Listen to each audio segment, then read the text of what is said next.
संभवतः पेशेंट को अगर किसी ने देखा है, अलका याग्निक जी जो मशहूर म्यूज़िक इंडस्ट्री बॉलीवुड की गायिका हैं, तो हम डायरेक्ट तो नहीं बता सकते कि इनको कौन सी बीमारी है, बट इस तरह के जो लॉस होते हैं उनको हम लोग sudden sensory neural hearing loss कहते हैं। और इनका जो कारण होता है वो कई बार ऑटो इम्यून होता है, कुछ छोटी सी ब्लड सप्लाई कान की नस को चली जाए, जिसको सिंपल भाषा में हम लोग पैरालिसिस कह सकते हैं कान के नस की, और इसको हम लोग अपनी भाषा में sudden sensory neural hearing loss कहते हैं। ये आम तौर पे एक कान को इन्वॉल्व करता है, ये बड़ी अच्छी बात है और थोड़ा सा कॉमन है, ये ऐसा अनकॉमन नहीं है। ये जब हो जाता है तो इसको सबसे पहले तुरंत डॉक्टर को दिखाना होता है, क्योंकि समय इसमें सबसे इम्पॉर्टेंट चीज़ है। अगर पहले दिन और पहले हफ्ते में हम डॉक्टर के पास पहुंच जाते हैं तो ठीक होने की संभावना ज़्यादा है, नहीं तो ये परमानेंट पैरालिसिस हो जाती है और एक तरीके का ये विकलांगता में आ जाता है। तो जब डॉक्टर के पास जाते हैं तो डॉक्टर बहुत सिंपल से टेस्ट करते हैं, सुनने की जांचें हैं, कुछ ब्लड प्रेशर शुगर वगैरह देखते हैं, और उसके बाद इसमें एक इंट्राटिम्पैनिक ड्रग पड़ती है।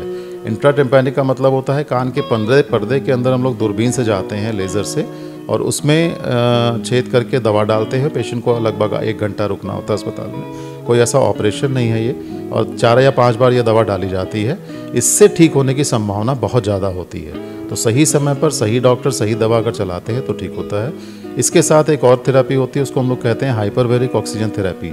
अगर पेशेंट को ऑक्सीजन में, जिसमें बहुत ज़्यादा प्रेशर होता है, लगभग 2.4 एटमॉस्फेरिक प्रेशर, और किसी शहरों में ये उपलब्ध है, इसको भी अगर बहुत जल्दी हम लोग यूज़ कर लें, पहले दिन, पहले हफ्ते, 10 दिन के दौरान दवाओं के साथ, तो फ़ायदा कई गुना बढ़ जाता है।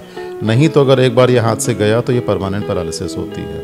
दूसरी बात जो आपने कही बिल्कुल सही है, जो तेज म्यूज़िक आजकल का ट्रेंड है, लोग सुनते हैं, खासकर जो ईयरफोन से सुनते हैं, इस तरह का लॉस जो है वो कई बार दोनों कान को इन्वॉल्व करता है। इसको भी हम लोग सडन सेंसरी न्यूरल लॉस कहते हैं, सडन तो नहीं। इसका भी इलाज संभव है, लेकिन सबसे पहले हमको बचाव करना है, इलाज बाद में आता है। आजकल जो मैं एक बार कहना चाहूँगा कि एक नए तरीके का डीजे आया है जो शादियों में बजता है, उसकी जो डेसिबल क्षमता है वो कहीं ज़्यादा है, और सरकार का ध्यान इस पर बिल्कुल नहीं है। कई पेशेंट हमारे पास आते हैं जो रात में आधे घंटे 1 घंटे डीजे के सामने डांस कर रहे हैं या रह रहे हैं, बारात में जा रहे हैं, और उसमें बहुत ज़्यादा दुष्प्रभाव पड़ रहा है। उसमें सीटी की आवाज़ आती है, पेशेंट इरिटेबल होता है, सुनने की कमी आ जाती है।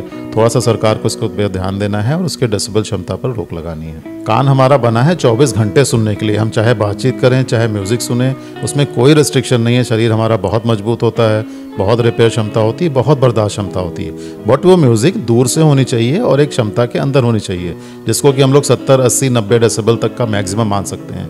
बट जो डीजे होता है, आप उम्मीद नहीं करेंगे कि वो 120 डेसिबल क्रॉस करता है, जो जेट जहाज की आवाज़ होती है उससे भी ज़्यादा, तो वो डेफिनेटली हानिकारक है। बच्चों की थोड़ी सी, हम यंग जो बच्चे हैं उनको कहना चाहेंगे, क्योंकि ईयरफोन जब आप लगाते हैं तो 2 चीज़ें होती हैं, एक तो वॉल्यूम बहुत ज़्यादा बढ़ जाता है और आपको पता नहीं चलता है कि कितना वॉल्यूम अंदर जा रहा है। कई बार बच्चे ईयरफोन लगा के सो जाते हैं, तो वो बहुत हानिकारक है, उससे बचें।